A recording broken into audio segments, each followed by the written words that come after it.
So,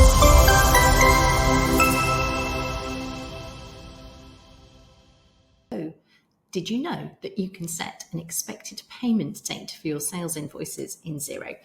I thought I would do a quick video to show you how to do exactly that. So what we're going to do is we're going to head over to the invoices owed to you section. As ever, I am in the demo company, so this isn't real live client data. And we're going to go and have a look in a sec at the list awaiting payment. You can see here that there's predictions from Xero as to when money is going to come in.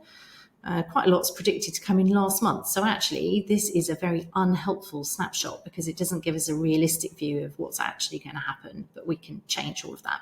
So I'm going to go into that list of awaiting payment. Let's say that I've just got off the phone to Port and Phillip Freight. Let's do them. And they tell me that they're very sorry. They've been having a bit of a tough time of things. They've been waiting for a payment to come in.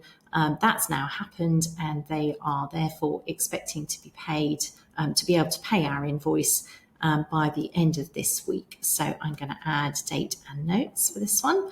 I'm going to say end of this week is Friday. Expecting to pay by end of week after they've received payment in. So I'm going to copy that so I can just put that straight onto the other invoice there. So let's do that. And again, payment date of the end of this week. So I'm then going to go back to the sales overview so you can see how that now appears. So we've got more that's coming in November and less that's coming in October. And if we hover over here, we can see that Port and Phillip Freight are expecting now to be paid in November, which is much more useful. Let's say that we, if I go back to the awaiting payment, find an old one, again, another October one. Let's say that Ridgeway University, we know that although we've given them a 10-day payment term, they always pay after 30 days. So we can leave the 10 days in as the due dates, that they've got that on their invoice, and we can still start jumping up and down and chasing it.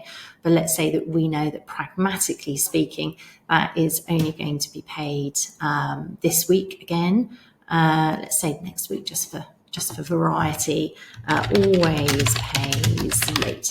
So this isn't something that the customer gets to see. This is just something that's hidden in the back end to help you to manage your cash flow. So again, I'm going to save that.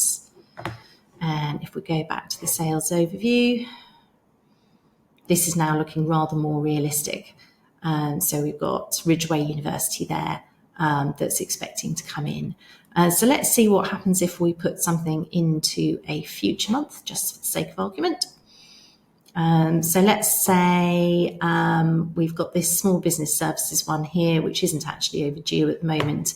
But again, we know that they're not necessarily very good at paying on time. So we'll do the same thing. This one we're going to say is going to come in on the 3rd of December. Generally pays late.